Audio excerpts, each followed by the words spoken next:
Hello, friends, and welcome to the Exams Made Simple. And we are back again with the Hindu Complete Newspaper Analysis for 9th of June 2024. 9 जून 2024 का the Hindu newspaper analysis देखेंगे।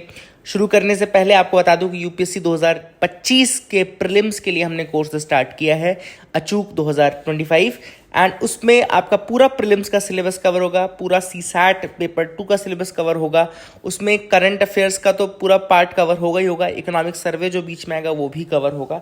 वो सारी चीज़ें आपको one go एक उसमें मिल जाएगा। फिलहाल अभी अगर आप 20 जून तक के अंदर ज्वाइन करते हैं तो उसमें आपको 2000 रुपीज़ का डिस्काउंट भी हमने किया है। IAS 20 कोड आप यूज़ करके उसको ज्वाइन कर सकते हैं। स्पेशली मैं आपसे रिक्वेस्ट करूँगा जो लोग लास्ट या सेकेंड लास्ट अटैम्प्ट दे रहे हैं ना, वो ज़रूर ज्वाइन कर लेना, क्योंकि अगर आपने 4 अटैम्प्ट या 5 अटैम्प्ट ज़ाया कर दिए हैं और आपने सही तरीके से ट्रैक नहीं पकड़ा है या सही तरीके आपने प्रीलिम्स नहीं क्वालिफाई किया है अभी तक, तो मतलब कहीं ना कहीं प्रॉब्लम प्रिपरेशन में है और वहाँ पे मैं आपको ज़रूर गाइड कर सकता हूँ, है ना, क्योंकि बिकॉज ऑफ माई एक्सपीरियंस जैसे मैंने जितने भी प्रीलिम्स दिए हमेशा क्वालिफाई किया, जितने भी मेन्स दिए हमेशा क्वालिफाई किए, तो आई हैव दैट एक्सपीरियंस कि मैं उसमें हेल्प आपकी कर सकता हूँ। तो प्लीज़ आप लोग अगर चाहें तो you can be a part of that. कल से उसमें करंट अफेयर्स का हमने स्टार्ट कर दिया है, जैसे कि आप ये ओवरव्यू देख सकते हो सकता है ये भी आपको वैसा नहीं दिख रहा हो क्योंकि मैंने मोबाइल पे खोल रखा है, आप इसको सिस्टम पे भी खोल सकते हैं। करंट अफेयर्स का कंटेंट आपको यूपीएससी पेपर 1 पेपर 2 इस बार मैंने ये भी कोशिश की है कि आप लोगों को जो भी न्यूज़ में चल रहा होगा ना वो सब बताता जाऊंगा। जैसे इसमें इंपॉर्टेंट टॉपिक्स यूपीएससी के, इंपॉर्टेंट लोकेशंस, इंपॉर्टेंट बॉडीज़, ये सारा मैंने कर रखा है। जैसे अभी इंपॉर्टेंट लोकेशंस में ह्यूआन तोंगा वोल्केनो भी मैंने पढ़ाया था, तो मैंने उसको अपलोड कर दिया है। तो ये जो कोर्स आप ज्वाइन करेंगे ना, तो बहुत ही सेग्रीगेटेड और बहुत ही अच्छे तरीके से आपकी प्रिपरेशन हो जाएगी। जैसे जून में अगर आप खोलेंगे तो जून का भी मैंने PDF डाल दिए हैं वीक 1 के। तो देखो जून 1 के एडिटोरियल्स और जून 1 के करंट अफेयर्स फैक्ट, ये सारे जून फर्स्ट वीक के, तो ये पूरा आपको इस तरीके से मिल जाएगा। और जैसे ही मंथ कंप्लीट हुआ करेगा तो आपको मंथली भी मिल जाएगा। तो आपकी प्रिपरेशन चलती रहेगी, कहीं से कहीं तक रुकेगी नहीं। और क्लासेस जल्दी स्टार्ट होने वाली हैं। अगर आप ज्वाइन करना चाहते हैं तो can join us from there, आप जरूर ज्वाइन करें, है ना। स्टार्ट करते हैं सबसे पहले अब आज के हम न्यूज़पेपर एनालिसिस में सवालों के साथ, जिनके जवाब आपको देने हैं। पहला सवाल है, straits of Tiran it separates which of the following countries. Straits of Tiran किसको सेपरेट करता है? Options are A Egypt and Saudi Arabia, B Japan and Russia, Finland and Russia and Mexico and Cuba. तो I hope आप लोग इसको attempt कर पाएंगे। बनता है तो ठीक, नहीं बनता तो ये भी एक फैंसी क्वेश्चन ही है ना। लगता अच्छा है लेकिन अगर नहीं बनता तो नहीं बनता। तो इसका करेक्ट आंसर है A Egypt and Saudi Arabia. Let me show you, अगर मैं आपको दिखा सकता हूँ तो yes, this is the map. ये आपको दिख रहा होगा, इजिप्ट दिख रहा होगा, दिस इज द सऊदी वाला पोर्शन आपको दिख रहा होगा, है ना। इसको क्या करना है, ओके तो आप देख सकते हैं दिस इज द पार्ट। इसमें जो बिल्कुल नीचे वाला पोर्शन है ना इजिप्ट और सऊदी अरेबिया की, वहाँ पर आपको स्ट्रेट ऑफ तिरान देखने को मिलेगा। तो बस देख लेना, पता नहीं मोबाइल पे क्या हो रहा है, नीचे नहीं हो रहा था। Which of the following countries are the members of 5 eyes alliance. इनमें से कौन कौन सी कंट्रीज हैं जो 5 आईज अलायंस की मेंबर हैं? ए ऑप्शन में यूएसए, यूके, न्यूजीलैंड, जापान दिख रहा है। बी में जापान, ऑस्ट्रेलिया, यूके, कनाडा दिख रहा है। तीसरे में USA, Canada, Australia, south Korea दिख रहा है। और डी में न्यूजीलैंड, कनाडा, ऑस्ट्रेलिया, यूके दिख रहा है। तो इसका आंसर तो बहुत आसान है, डी आंसर रहेगा। न्यूजीलैंड, कनाडा, ऑस्ट्रेलिया, यूके और यूएस, 5वां यूएस है ना। तो ये आपका 5 आईज अलायंस, ना जापान है ना साउथ कोरिया है, तो कंफ्यूज मत होना। दिमाग में रख लो, ना जापान है ना साउथ कोरिया है। कंफ्यूज करने के लिए वो जापान, साउथ कोरिया, फ्रांस और इटली ऐसी कंट्रीज देगा, है ना, G7 टाइप की कंट्रीज देगा। तो ये दिमाग में रखना। तीसरे सवाल पे आते हैं, मुल्ला पेरियार डैम के रिगार्डिंग। अब आपको बताना है कि इनकरेक्ट स्टेटमेंट्स कौन कौन से हैं। पहला कुछ स्टेटमेंट कह रहा है it was constructed during the pre independence era of India. दूसरा कह रहा है it is located in the Idukki district of Kerala and owned and operated by the state of Tamil Nadu. तो इसमें इनकरेक्ट स्टेटमेंट कौन कौन सा है? तो देखो दोनों ही करेक्ट है, कोई भी इनकरेक्ट नहीं है, नन ऑफ द अबव इसका आंसर हो जाएगा। तो क्योंकि प्री इंडिपेंडेंस 1897 के आसपास से कंस्ट्रक्ट किया गया था। एक बार देख लेना, ईयर मुझे एग्जैक्ट नहीं पता, बट आई थिंक 1887 1899 के बीच में इसको कंस्ट्रक्ट किया गया था। और बिल्कुल इडुक्की डिस्ट्रिक्ट में है केरला के, और ऑपरेट इसको तमिलनाडु करता है, ठीक है। तो I hope you got clarity regarding that. तो 3 सवाल हो गए। मूव करते हैं न्यूज एनालिसिस पार्ट पे, देखते हैं क्या क्या इंपॉर्टेंट न्यूज आर्टिकल हैं। तो you can move ahead with me, आप बिल्कुल स्टार्ट कर सकते हैं मेरे साथ।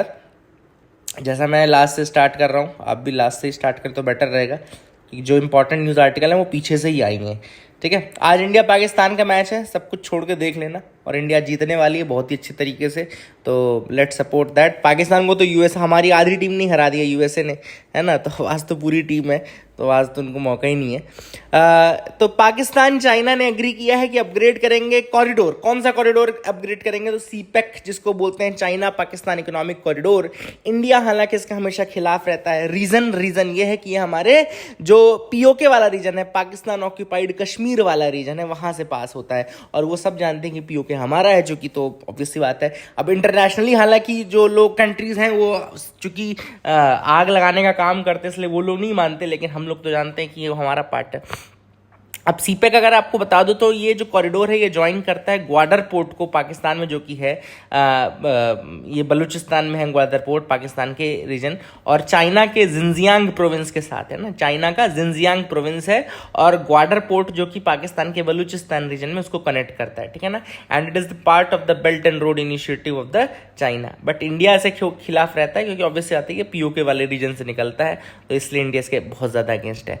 आई hope you got clarity. Second news article में आते हैं। दूसरी न्यूज है CCI draft regulation attempts to tighten the grip on the big tech.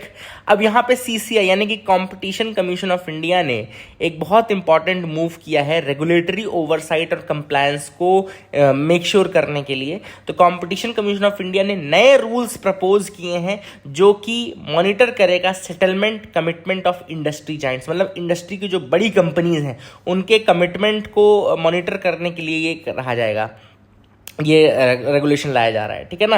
अब लेटेस्ट सीसीआई ने एक ड्राफ्ट रेगुलेशन, अभी ड्राफ्ट ही है, जिसमें उन्होंने कहा है कि ट्रांसपेरेंसी और अकाउंटेबिलिटी को बढ़ाने के लिए उन्होंने कुछ नए चेंजेस करने का सोचा है। पहला सबसे बड़ा चेंज ये है कि वो इंडिपेंडेंट एजेंसीज को अपॉइंट करेगा। कौन इंडिपेंडेंट एजेंसीज को अपॉइंट करेगा? CCI, competition commission of India, independent agencies को अपॉइंट करेगा। और ये क्या देखेंगी इंडिपेंडेंट एजेंसीज? ये इंडिपेंडेंट एजेंसीज देखेंगी implementation of the commission order, मतलब कि कंपटीशन कमीशन के ऑर्डर्स का इंप्लीमेंटेशन देखने के लिए एक इंडिपेंडेंट एजेंसीज को अपॉइंट किया जाएगा, और वो देखेंगे कि जो बाकी बड़े प्लेयर्स हैं, बिग टेक कंपनीज हैं, वो उनको मानती हैं कि नहीं मानती उन ऑर्डर्स को। तो रेगुलेशन में सीसीआई को ये भी पावर रहेगी कि they can appoint range of independent agencies. अब ये इंडिपेंडेंट एजेंसीज में किसको कर सकते हैं? तो इसमें अकाउंटिंग फर्म्स हो सकती हैं, मैनेजमेंट कंसल्टेंसीज हो सकती हैं, प्रोफेशनल ऑर्गेनाइजेशंस हो सकते हैं, या इंडिविजुअल्स हो सकते हैं, जैसे चार्टर्ड अकाउंटेंट्स हो गए, या कंपनी सेक्रेटरीज हो गए, या कॉस्ट अकाउंटेंट्स हो गए। तो ये सब इंडिपेंडेंट एजेंसीज के रूप में अपॉइंट किए जा सकते हैं सीसीआई के द्वारा। अब दीज एजेंसीज, जो ये इंडिपेंडेंट एजेंसीज हैं, इनको काम दिया जाएगा क्या?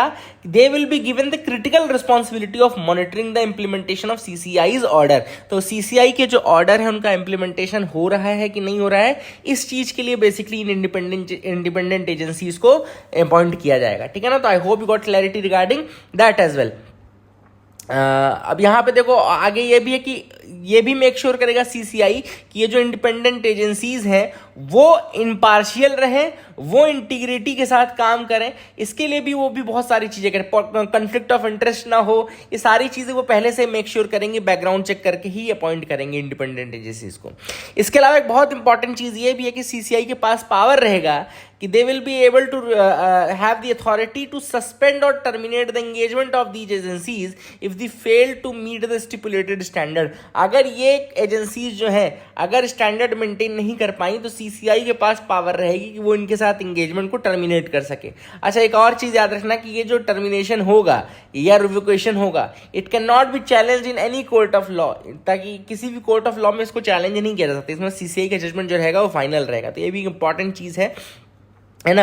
एंड ये इंस्टीट्यूशनल मैकेनिज्म रहेगा ताकि ये चेक कर जा सके जो बिग टेक कंपनीज हैं वो फॉलो कर रही हैं ऑर्डर्स की नहीं फॉलो कर रही हैं, है ना। तो I hope you got clarity regarding that. बाकी कंपटीशन कमीशन ऑफ इंडिया तो पता होगा आपको, कंपटीशन कमीशन एक्ट आया था 2002 में, 2002 में ये एक्ट आया था, उसके तहत इसको बॉडी को बनाया गया है और उसके अंतर्गत बनाया गया, लेकिन उसका काम आई थिंक 2009 से शुरू हुआ था। कंपटीशन कमीशन की जो बॉडी है उसका काम कंपटीशन कमीशन ऑफ इंडिया का 2009 से स्टार्ट किया गया था और 2002 के एक्ट के अंतर्गत बनाया गया, इसलिए स्टैट्यूटरी बॉडी है, ये भी आप याद रखना, स्टैट्यूटरी बॉडी है ना। आगे देखिए what is national health claim exchange. अब बहुत इंपॉर्टेंट है ये टॉपिक। हेल्थ मिनिस्ट्री ने insurance regulatory development authority of India, जो इंश्योरेंस सेक्टर का रेगुलेटर है IRDAI, उसके साथ मिल करके काम कर रहा है और ये कोशिश कर रहा है ताकि पेशेंट्स को एक्सेस मिले, क्वालिटी हेल्थ केयर स्विफ्टली मिल पाए, और उनका जो इंश्योरेंस है उसके सारे जो पेपर वर्क्स हैं वो सब बिल्कुल एक एक्सचेंज के माध्यम से हो सके। देखो होता क्या है, अभी अगर आपने कोई पॉलिसी कभी ली हो और उस पॉलिसी को भुनाया हो तो आपने देखा होगा कि उसमें बहुत ज़्यादा मेहनत लग जाती है और उसमें बहुत ज़्यादा आपकी एनर्जी लग जाती है ना, और उसमें ये चेकिंग वो चेकिंग ये सारी चीज़ होती हैं।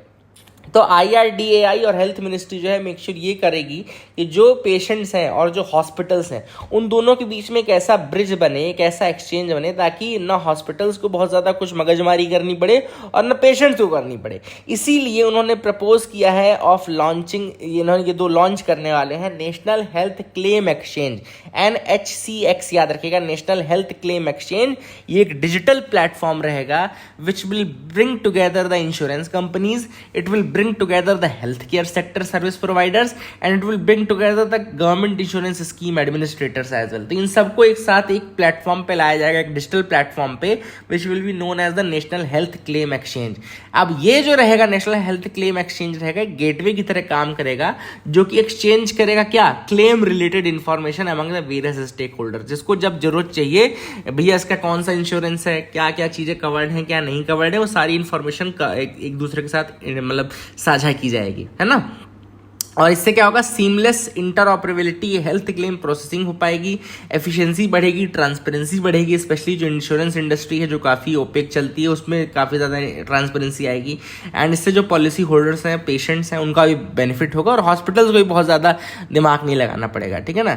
And the insurance industry is poised to support the implementation of this system by facilitating streamlined interaction between hospitals and insurers. तो हॉस्पिटल्स इंश्योरर्स के बीच में एक सीमलेस कनेक्शन, पेपरलेस कनेक्शन और वो बनाने में ये एक्सचेंज मदद करेगा, डिजिटल एक्सचेंज मदद करेगा, ठीक है ना। I hope you got clarity regarding that. इसके अलावा एक टाइमलाइन भी फिक्स की गई है कि इंश्योरेंस क्लेम को किस तरीके से कैशलेस तरीके से आप एक्सेस कर सकते हैं।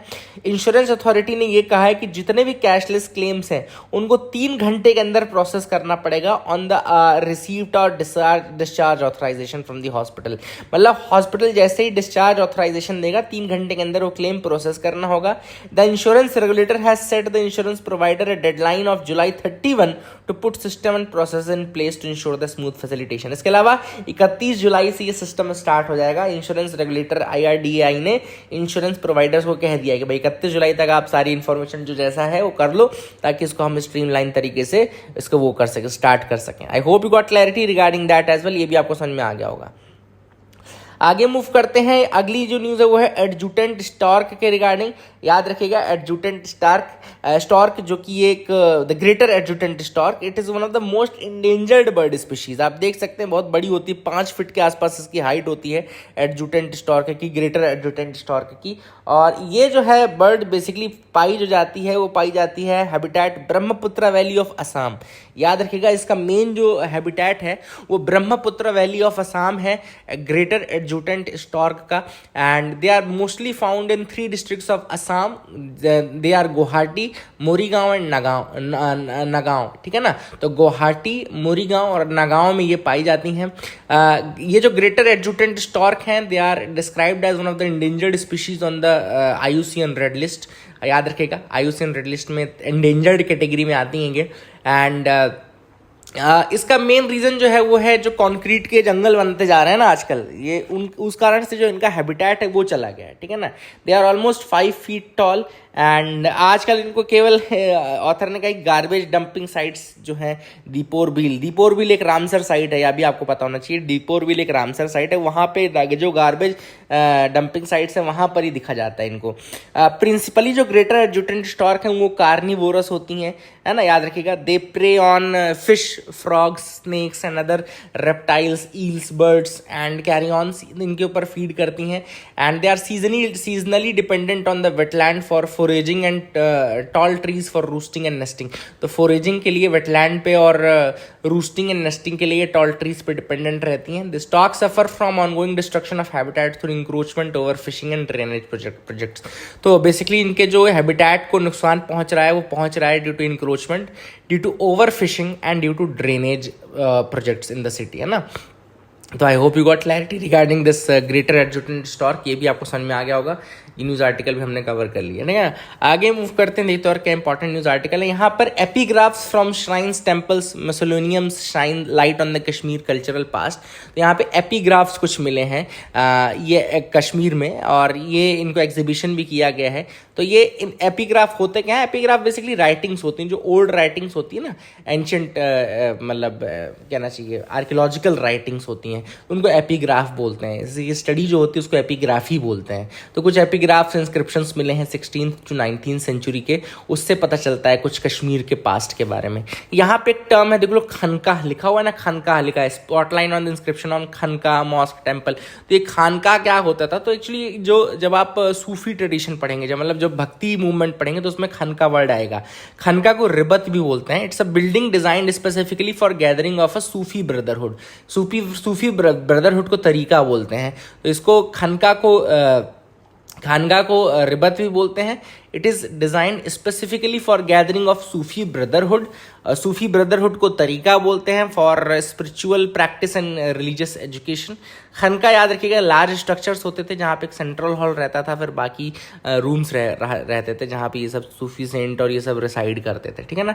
आई hope you got clarity regarding that word as well.